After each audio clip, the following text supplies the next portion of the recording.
সবাইকে স্বাগত জানাচ্ছি কুয়াশা ক্লাসিকে। আমি আরজে শারমিন, আর আপনারা আছেন আমার অফিসিয়াল ইউটিউব চ্যানেলে। আজও রয়েছে নতুন একটি গল্প। আজকের গল্পের নাম হচ্ছে চৌকিদার। লিখেছেন রাজীব আকাশ, আর নাট্যাংশ পরিচালনায় ছিলেন প্রিয়ন্তী। গল্প শুরু করবার আগে আমি একটা কথা বলে নিচ্ছি।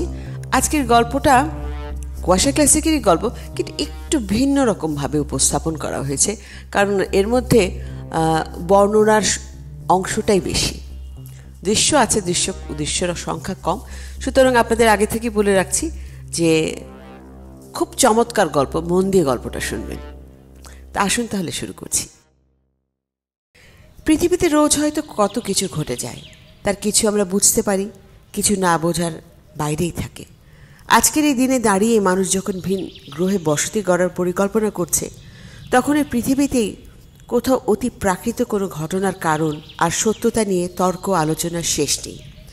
একবিংশ শতাব্দীর দোরগোড়ায় দাঁড়িয়ে এখনও মানুষ অন্ধকারকে ভয় পায়। এখনও মানুষ রাতের বেলায় শ্মশানে যায় না, গোরস্থানে যায় না, এড়িয়ে চলে লাশ কাটা ঘর। কিন্তু কেন? মৃত্যুর ওপারেও কি কিছু থাকে? ফিরে কি আসা যায়?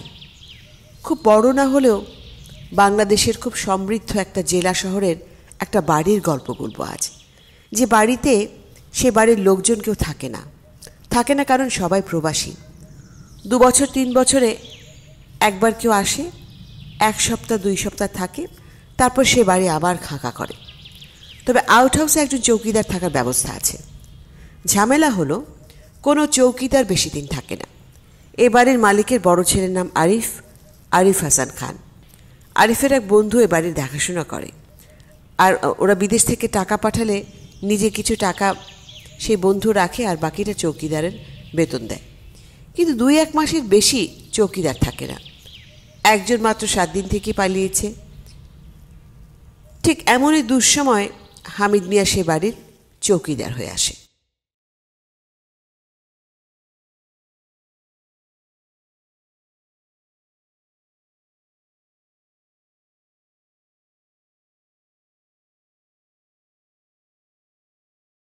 বুঝলা হামিদ ভাই, এই হইল সেই বাড়ি।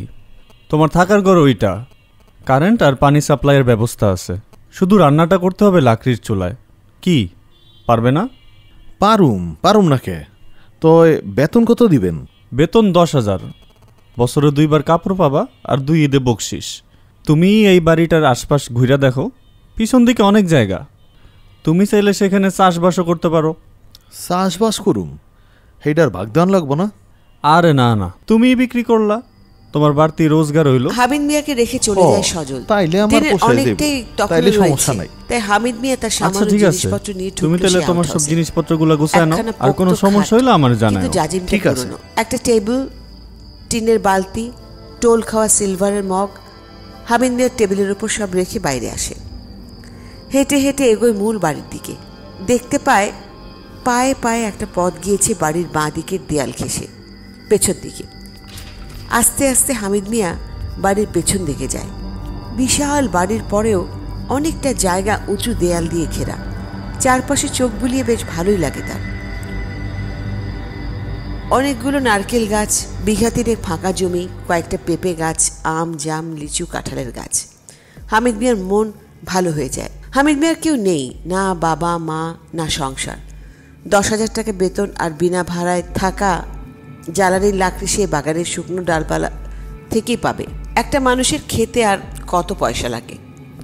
ভাবতে ভাবতে হামিদ মিয়া অনেক কিছু চিন্তা করে ফেলে। পুরো এলাকাটা চক্কর দিয়ে নিজের থাকার ঘরে ফিরে আসে সে। কোনো একটা পুরনো হারিকেন, কাচের চিমনি ঠিকই আছে, কিন্তু তেল আছে কি? হাতে তুলে নাড়িয়ে বুঝলো তেল নেই। দরজা টেনে দিয়ে সে বাইরে বের হলো কেরোসিন তেল কিনতে। রাত 10টার ঘন্টা বাজলো দূরের গির্জায়। বিছানায় শুয়ে এপাশ ওপাশ করছে হামিদ মিয়া। নতুন জায়গা বলেই হয়তো তার ঘুম আসছে না। সে উঠে ঘরের বাইরে যায়। ফাল্গুন মাসের আধখয়া চাঁদ তখনও নারকেল গাছের মাথায়। বাড়িটার দিকে তাকায় হামিদ মিয়া। চাঁদের আলোয় কেমন অদ্ভুত লাগে। আচমকা ধুলো ওড়ে, বাতাস ছাড়ে খুব জোরে। কোথা থেকে কালো কালো মেঘ এসে ঢেকে দেয় চাঁদ। হামিদ মিয়া বুঝতে পারে ঝড় আসবে। সে দ্রুত ঘরে ঢুকে দরজা বন্ধ করে। বালতির পানি দিয়ে মুখ চোখের বালি ধুয়ে গামছায় মোছে। হারিকেনের শিখাটা কাঁপছে। কিন্তু ঘরে তো বাতাস নেই। একবার শিখাটা কমিয়ে আবার উস্কি দিল হামিদ মিয়া। না, এবার ঠিক আছে। বিছানায় উঠে সে মাত্র শোবে, ঠিক তখনই খুব আস্তে কিন্তু শোনা যায় এমন করে কেউ যেন তার দরজায় কড়া নাড়ল। হামিদ মিয়া একটু অপেক্ষা করল, বেশ খানিকটা বিরতি দিয়ে আবার খুটখুট করে দুবার কেউ কড়া নাড়ল। নেমে দরজা খুলে কাউকে সে দেখতে পেল না। তাই বাতাসে হতে পারে ধরে নিয়ে সে একেবারে ঘুমের প্রস্তুতি নিয়ে শুয়ে পড়ল। পরদিন সকাল সজল এলো হামিদ মিয়ার হালচাল জানতে।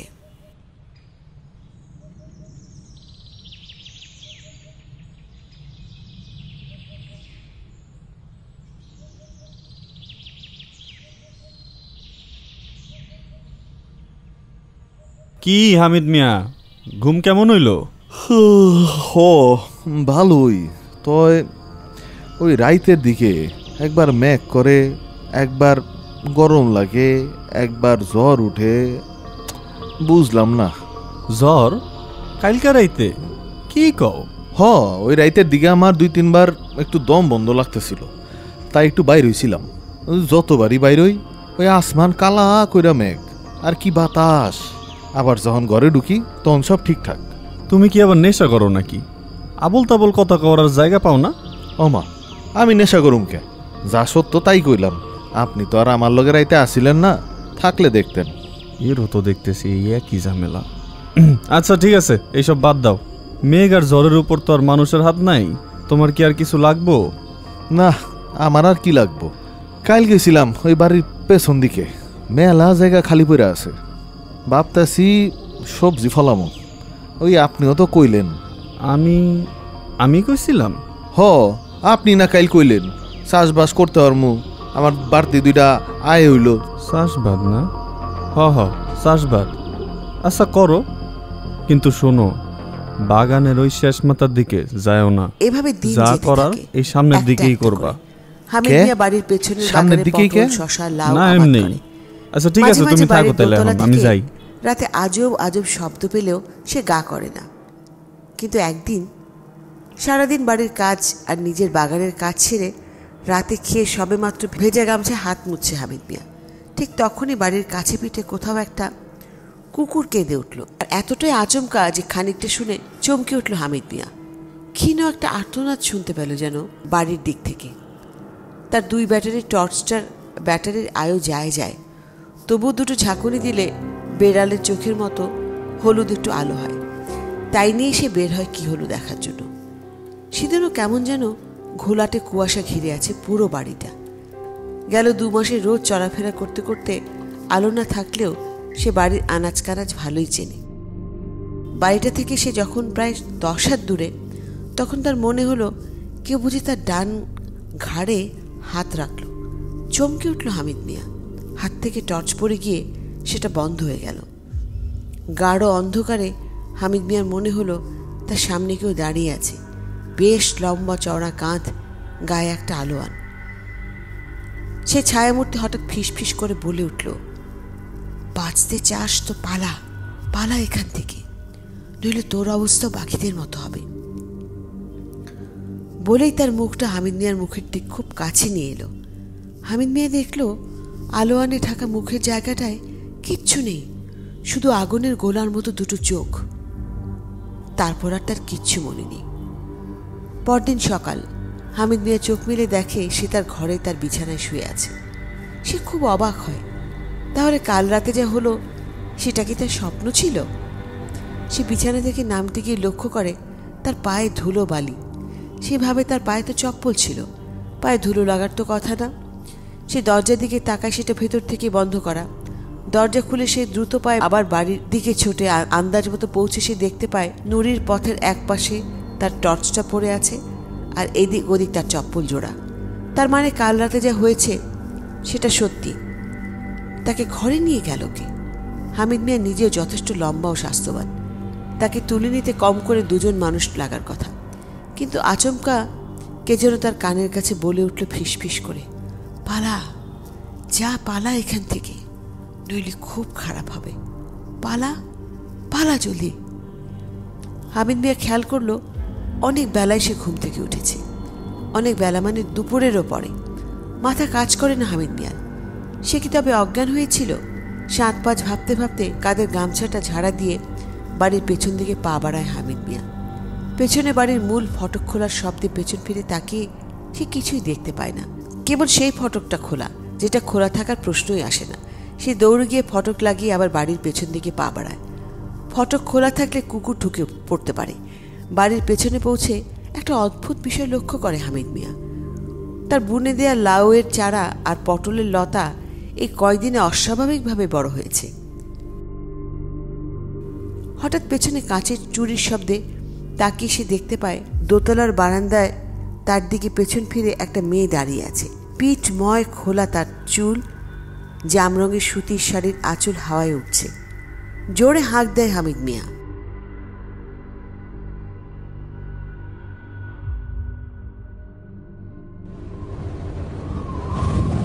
মেয়েটি ফিরেও তাকায় না, হাতের ইশারায় বাগানের শেষ প্রান্তের দিকে দেখায়। হামিদ মিয়া তার হাতের ইশারা অনুসরণ করে ঘুরে তাকিয়ে আবার দোতলার দিকে দেখে কেউ নেই। যেখানে মেয়েটা দাঁড়িয়েছিল সেখানে কেউ নেই। কাজকর্ম সব মাথায় ওঠে হামিদ মিয়ার। ছুটে সে নিজের চালার দিকে যায়।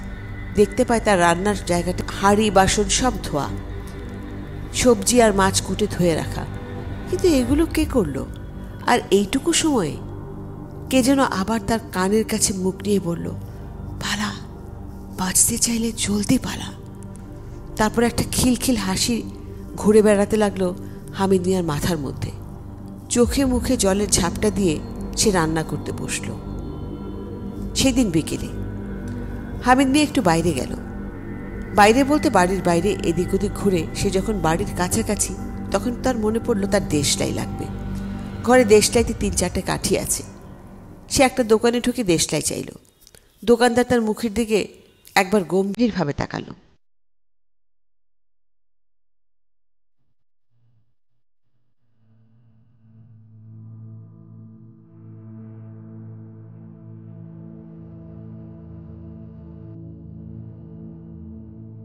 ওই আপনি ওই খান গো বাড়িত পাহারা দেন না? আমি ওই বাড়ির চৌকিদারি নিছি। কয়দিন হইলো আইছেন? পড়ায় তো 2.5 মাস। কে?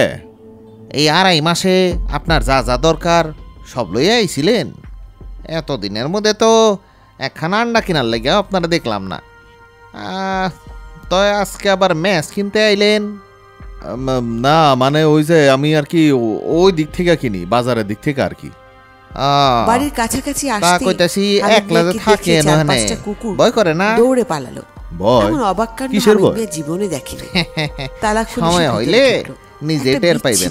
লন এই যে ম্যাচ। নাকে লাগলো তার। কোনো মতে গেট বন্ধ করে সে নিজে চালা ঘরের দিকে চলে গেল।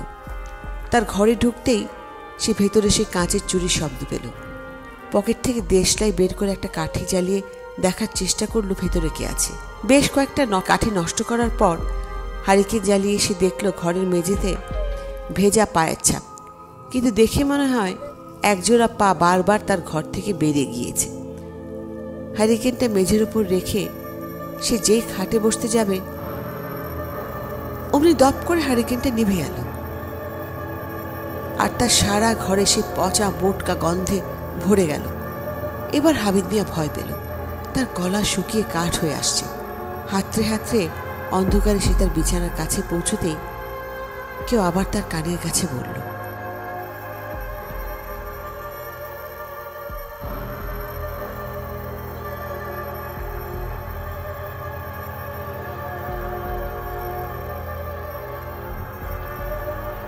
বাইরে একটা কুকুর কেঁদে উঠল। দরম করে খুলে গেল হামিদের ঘর, আর দমকা বাতাসে হারিকেনটা পড়ে গেল। লাফিয়ে উঠে দরজা দিতে গেল হামিদ মিয়া। বাতাসের বিপরীতে তার মতো শক্তিমান লোকেরও বেগ পেতে হলো বেশ দরজা বন্ধ করতে। হ্যারিকেন পরীক্ষা করে দেখল না, চিমনি ভাঙেনি। আবার জ্বালিয়ে তার মাথার কাছে রাখলো। মনে মনে ঠিক করে রাখলো কালকে সে সজলকে একবার জিজ্ঞেস করবে। রাতে আর কিছুই খেতে পারল না সে। খানিকটা পানি খেয়ে শুয়ে পড়ল। আবার ঘর থেকে সে পচা গন্ধ বিদায় নিলেও জানালায় দরজার ধারালো নখের আঁচড়ের শব্দ আর ভারী পায় তার ঘর প্রদক্ষিণ করা সারা রাত ধরেই চলল। মুয়াজ্জিনের আজানের শব্দে মিলিয়ে গেল সব। আর তখনই রাজ্যের ঘুম নেমে এলো হামিদ মিয়ার দু চোখে।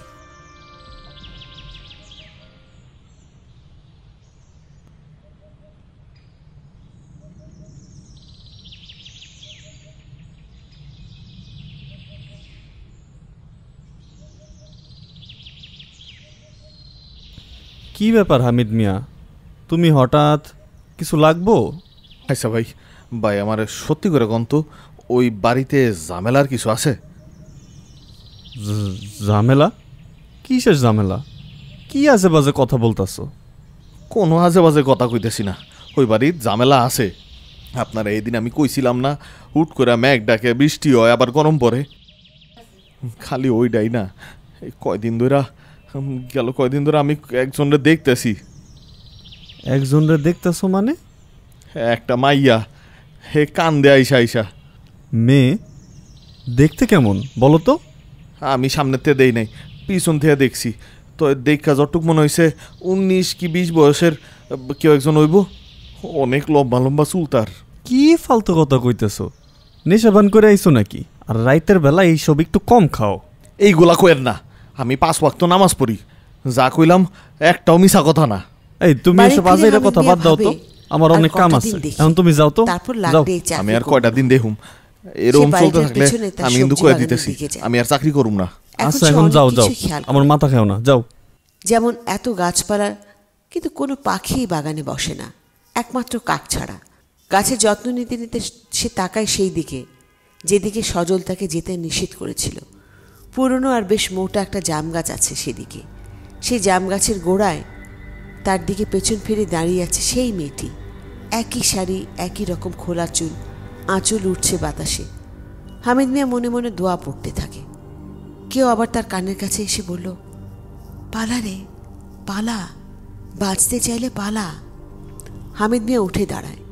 মেয়েটি হেঁটে হেঁটে দেয়ালের দিকে যেতে থাকে বশীভূত আত্মার মতো। হামিদ মিয়া তার পেছন পেছন হাঁটতে থাকে। একসময় দেয়ালের শেষ পর্যন্ত এসে হামিদ মিয়া দেখে কেউ নেই, কিন্তু বাতাসে সেই দুর্গন্ধটা অনেক বেশি ভারী হয়ে আছে। সে ডানে বায়ে তাকালো। একটা জারুল গাছের গোড়ায় একটা ভাঙা চুরির টুকরো দেখে সে সেটা হাত দিয়ে তুলতে গেল, আর অমনি তার পেছনে কেউ এসে দাঁড়িয়েছে সে টের পেল। ভর দুপুরে পৌষ মাসে দরদর করে ঘামতে লাগলো। অনেক কষ্টে সাহস সঞ্চয় করে সে পেছন ফিরে তাকালো। কেউ নেই, কিন্তু সে মেয়েটা দাঁড়িয়ে আছে দোতলার বারান্দায়। এবার তার মুখ হামিদ মিয়ার দিকে। গোলগাল পান পাতার মতো মুখ, এক মাথা কালো চুল, কিন্তু মুখটা বড় মলিন।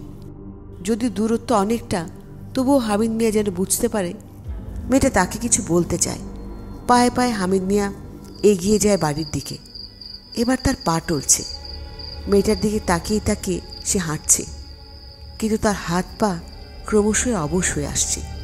খুব কাছে যেতেই সে দেখতে পায় মেয়েটির চোখের জায়গাটা অন্ধকার, সেখানে কিচ্ছু নেই। আর একটু কাছে যেতেই মেয়েটার শরীর যেন ধুলো হয়ে মিলিয়ে গেল।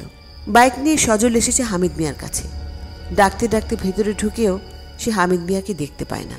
অনেক জোরে জোরে কয়েকবার ডাকার পরও যখন সাড়া পায় না, তখন বাড়ির পেছন দিকে হাঁটা দেয় সজল, আর বারবার হামিদ মিয়ার নাম ধরে ডাকতে থাকে।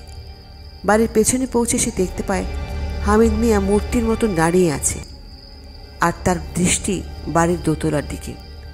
সজল নিজেও ভয়ে ভয়ে উপরের দিকে তাকালো, কিন্তু সেখানে কিছুই নেই। কিন্তু হামিদ মিয়া সেই দিকেই তাকিয়ে আছে এক দৃষ্টিতে, চোখের পাতাও পড়ছে না। সে একদম পাথরের মতো জমে গিয়েছে। সজল তাকে ধাক্কা দিতেই সে সম্বিত ফিরে পেল, কিন্তু কোনো কথা বলতে পারল না।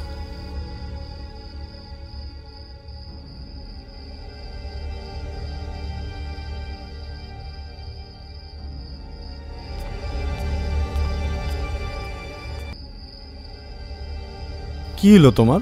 ওইদিকে কি দেখতেছিলা? আপনি আপনি হাসা করে কন্ত, এই বাড়ির আসল ঝামেলাটা কি? এই লইয়া আমি অনেকবার এই মাইয়াটারে দেখছি। সে আজকে আমারে পয়লা তার মুখ দেখাইছে, সাদা ভ্যাট ভেড়া, মনে হয় গতরের থেকে সব রক্ত বাইর করে লইছে, লাশের মতো মুখ। আর চোখ চোখ পুরাটা কালা, অন্ধকারের মতো কালা। আর কি দেখছো কি তুমি? আপনি আমার মিশা কথা কইছেন। এই বাড়িতে নিশ্চিত কিছু একটা আছে। আমি আশেপাশে কানা ঘুষায় শুনছি কোনো চৌকিদার এই বাড়ির বেশি দিন থাকে না, আবার একজন এই বেতন না নিয়ে পলাইছে। কাহিনী কি আমার ভালোই ভালোই কন কইছি? কাহিনী আবার কিসের? কিছুই না। লোকজন না থাকলে খোলা বাড়িতে কত কিছুই তো থাকতে পারে। তুমি তো নামাজ কালাম পড়ো, দোয়া দরুদ পইরা ঘোরাফেরা করবা, সমস্যা কই? আর কি? হ্যাঁ আর কি? ওই ওই মাইয়া খালি আমার কানের কাছে আইসা আমারে পালাইবার কয়। আমার দরজার মধ্যে নখ দিয়া হাসর দেয়, আমি শব্দ পাই, কর কর কর কর কর কর করে শব্দ হয়। আমি ডরে কয়দিন ঘরের বাইরে খাউন দিয়েও রাখছিলাম। একটা কুত্তা ওই বাড়ির বাইরে ডর ভয়ে আয় না, খাউন কেউ ধরে না। তোমার তো আজ এরা গপ্প শোনার টাইম আমার নাই। তুমি থাকলে থাকবা, না থাকলে চইলা যাবা। আর যাওয়ার আগে পিছনে যে মাটি মুটি যা খুঁড়ছো সব ঠিক করে রাখা যাবা। আমি এখন গেলাম। আরে শুনেন। যখন বেশ রাত, হামিদ মিয়া স্তব্ধ হয়ে বিছানায় বসে আছে। হ্যারিকেনের হলদে আলোয় দেয়ালে তার ছায়াটা আরো বাড়ে। ঘরে আরো একজন আছে, কিন্তু তার ছায়া দেয়ালে পড়ছে না। ফিস ফিস করে সে বলছে, আর হামিদ মিয়া শুনছে। দিনে দেখা সেই মেয়েটি হামিদ মিয়ার সামনে।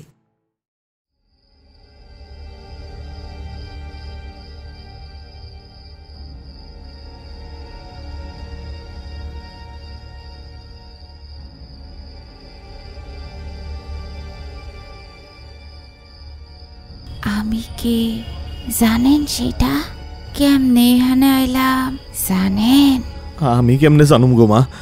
আমার বাড়ি তো এনে না, মেলা দূরে। বাজানে আমারে ডাকতো পরি। আমার মা নাই।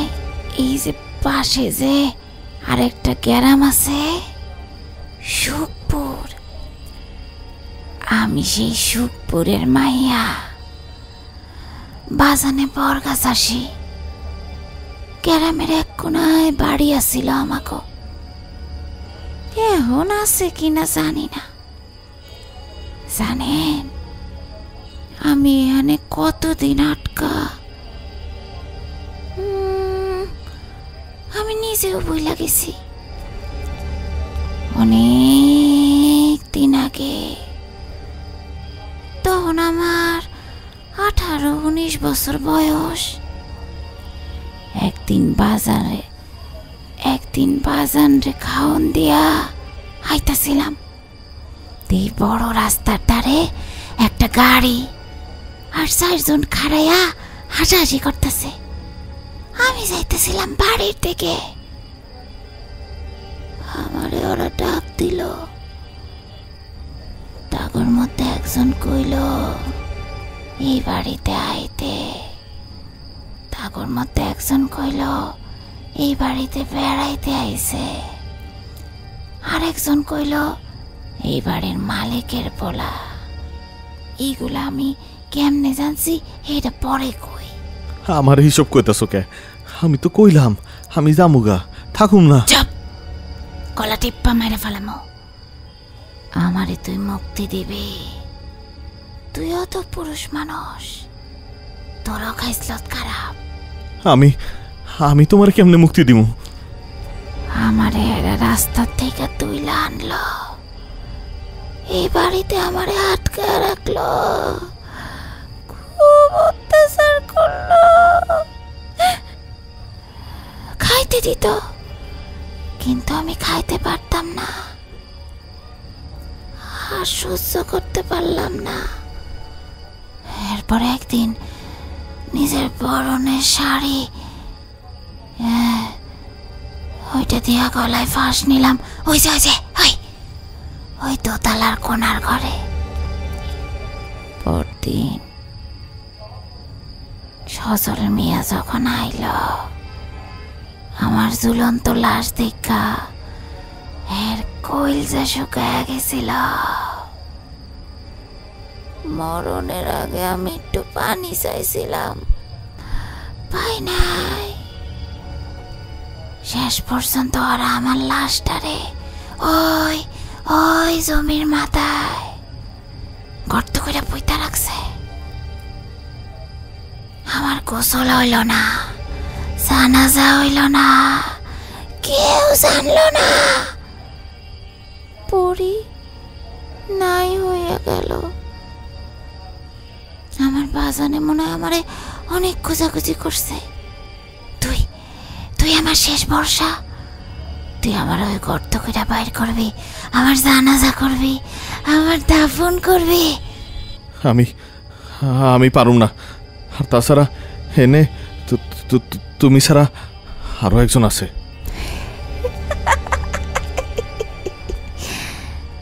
আছে তো 4 জনের 3 জনই। সারে জন পাইছি তারে তো তোর আগে যারা আইছিল তখন এক একটার গলা আমি মটকায় রাখছি। আমার ছেড়ে দাও মা, আমি চলে যাবো। আমি তোমার কোনো ক্ষতি করুম না, আমি যাবো গা। তুই আমারে মুক্ত করতে পারবি না। কেমনে কও? আমি নয় গর্ত খুইরা তোমার বাইর করলাম, কিন্তু তোমার জানাজা কেটায় পড়াইব? আমি তো জানাজা পড়াইতে পারি না। আর তুমি জানো না, গোসল দিতে তো একজন মহিলা মানুষ লাগবো। 1 কান 2 কান কইরা নানান মানুষ জানবো, থানা পুলিশ হইব। না না না না না, আমি পারুম না। পরদিন সকাল আনুমানিক 10টা 11টা। না সজল বাইরে না, থেকে পারুম না। হামিদ মিয়ার নাম ধরে ডাকে, কোনো সাড়া পায় না। শেষে দরজা ঠেলে ঘরে ঢুকে চিৎকার করে ওঠে সজল। সিলিং থেকে হামিদ মিয়ার নিথর দেহটা ঝুলছে আর হালকা হালকা দুলছে। হামিদ মিয়ার মুখে একটা পৈশাচিক হাসি, যেন সে মরে নাই। আর অবাক করা বিষয় হলো, হামিদ মিয়া ফাঁস নিয়েছে পরীর পরা শাড়ি দিয়ে। বিছানার এক কোণে একটা গোলাপি রেশমি চুড়ি পরে আছে। ঘরের ভেতরে বজ্রহতের মতো দাঁড়িয়ে থাকে সজল, আর পেছনের দরজাটা আস্তে আস্তে বন্ধ হয়ে যায়। কিছু বুঝে ওঠার আগেই সজল টের পেল তার গলায় অসম্ভব চাপ। সারা ঘরে এক রিনরিনে কান্নার আওয়াজ। সজলের শ্বাস বন্ধ হয়ে আসছে, চোখ জোড়া ঠিকরে বেরিয়ে আসতে চাইছে কোটর থেকে। এক নারী কণ্ঠের খিলখিল হাসিতে ভরে আছে ঘর। সজল তার কানের কাছে শুনতে পায়, ভাই ডাকছিলাম, পায়ে ধরছিলাম, আমাদের ছাইরা দিতেও কইছিলাম, যা আইস্তরে ছাইরা দিলাম। তারপর এক অট্ট হাসি। সে ঘুমটি ঘরের দরজার বন্ধই রইল। একটা দমকা বাতাস চাঁদের ফাঁক দিয়ে বেরিয়ে গেল। সিলিং থেকে ঝুলছে হামিদ মিয়া, আর মেঝেতে পড়ে আছে সজলের প্রাণহীন দেহ। কেউ না জানলে এরা এখানেই পচে গলে কঙ্কাল হয়ে এই বাড়ির বিষ বাতাসে ঘুরে বেড়াবে। ঘটনার শুরুটা এবার একটু জানি। পরিবানুকে রাস্তা থেকে তুলে নেওয়ার আগের ঘটনা। সজল ও তার অন্য 3 বন্ধু রাস্তায় দাঁড়িয়ে তাদের গাড়ির পাশে হাসি ঠাট্টা করছিল। সজল হঠাৎ করে পরিবানুকে দেখতে পায় রাস্তা দিয়ে যাচ্ছে। সুন্দরী গ্রামের মেয়ে, আর আশেপাশে কেউ নেই দেখে সজলের ভেতরের শয়তানটা মাথা চাড়া দিয়ে ওঠে। সজল তার অন্য সাথীদের ইশারা করে পরিবানুকে দেখায়।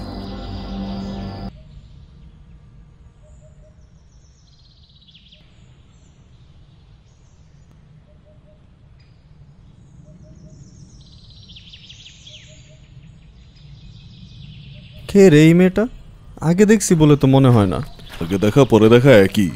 আজকে তো দেখলাম, জিনিসটা কিন্তু ভালোই। আমি যা ভাবতেছি তোরাও কি তাই ভাবতেছস? আমার মনে হয় আমরা একই রকম ভাবতেছি রে বন্ধু। চল তো যাই। এ কি, রাস্তা ছাড়েন, রাস্তা আটকাইছেন কেন? এই ধরো, তোমার সাথে একটু কথাবার্তা কই। আমার সাথে কিসের কথা? আরে কথা আছে, তখনই চলো তো চলো। একজন তার মুখ চেপে কি ধরে, করতেছেন 4 আপনারা? জন মিলে জোর আমারে করে যাইতে দেন, তাকে গাড়ি রাস্তা ছাড়েন। সজল গাড়ি ছেড়ে আমি দেয়। কিন্তু চিৎকার রাতের দেবো। অন্ধকারে ওরা আরিফদের আমারে কই নিয়ে ফাঁকা যাইতেছেন? বাড়িতে উপস্থিত রাস্তা হয়। ছাড়েন, এই বাড়ির রাস্তা প্রায় ছাড়েন। সব ঘরের চাবি সজলের কাছে আছে। দোতলার কোণার দিকের একটা ঘরে তারা পরিবানুকে নিয়ে রাখে, হাত পা মুখ বেঁধে ফেলে। এই 4 জনের ভেতর একজন বিশাল দেহী। যেহেতু সজল তাদের নেতা, তাই বিশাল দেহী আর এগোয় না। সজল পরিবানুর মুখের বাঁধন খুলে দেয়। পরিবানু চিৎকার করে উঠতে গেলে আবার তার মুখ চেপে ধরে। ধস্তাধস্তি করে লাভ নেই বুঝতে পেরে পরিবানু শান্ত হয়। আস্তে আস্তে তার মুখের ওপর থেকে হাত সরায় সজল।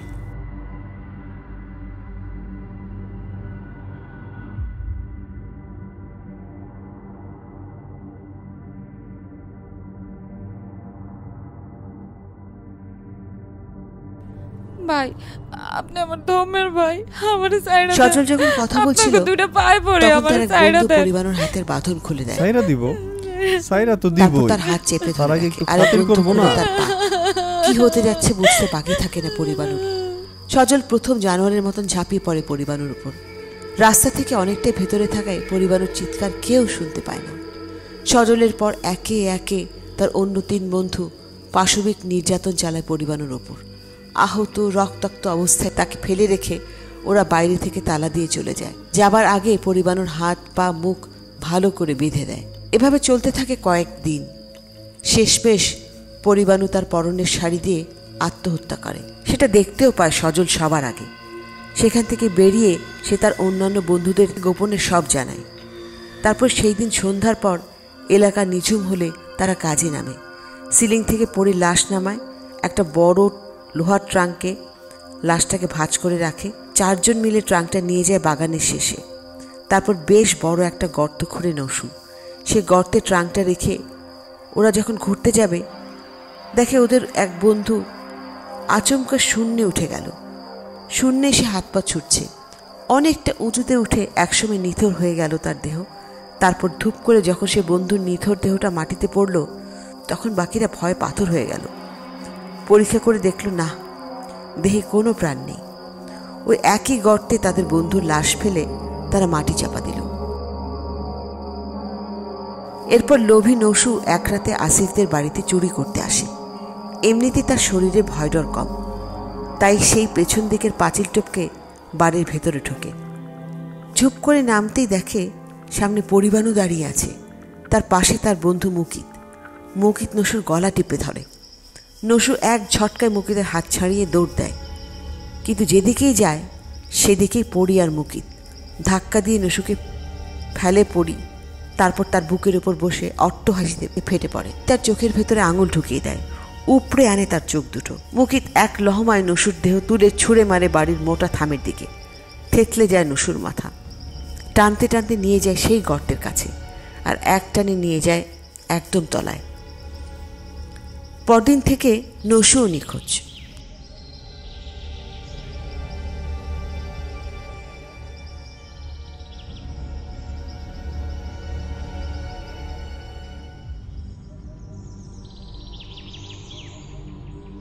কি হইতেছে কত?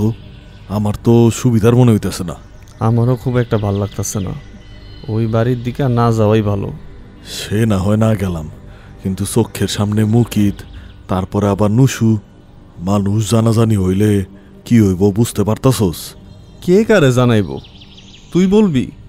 আমি তো কাউরে কিছু কইতেছি না। বলার কি আছে? সত্য কি বেশি দিন চাপা থাকে? আমরা আমরা মনে হয় বিরাট একটা ভুল করে ফেলাইছি রে। চুপ, একদম চুপ। কিসের ভুল? আমরা কোনো ভুল টুল করি নাই। যা হইছে বুল্লা যা, সব ঠিক হয়ে যাইব। কিন্তু একটা ঝামেলা তো আছেই। কি ঝামেলা? আরে যেদিন আমরা মায়াডারে পুইতা রাখলাম সেই দিন আমার মানি ব্যাগটা ওই গর্তের মধ্যে পড়ে গেছিল, উড়ানো হয় নাই। ওইটাতে আমার ব্যাংকের কার্ড, কাগজপত্র, আরও জিনিসপাতি আছে। এর মধ্যে তো বৃষ্টিও হয় নাই। ভাবতাছি পরদিন রাজু বেলা 11টার দিকে পেছনের জানলা টপকে বাড়িতে ঢোকে। না না না না না, মাটিতে পা আমি দিয়ে পারবো একটা না। বাজে অনুভূতি তুই হয় একাই তার। যা, পিছনের সে দেয়াল এখানে টপকায় একা ঢুকবি, মানি ব্যাগ নিয়ে চলে ভয়ে আসবি। ভয়ে সে আইসা, সোজা হয়ে দেখি। দাঁড়ানোর আগে মট করে একটা শব্দে তার ঘাড় ভেঙে গেল, আর দুটো বলিষ্ঠ হাত তাকে টেনে নিল সেই গর্তের দিকে।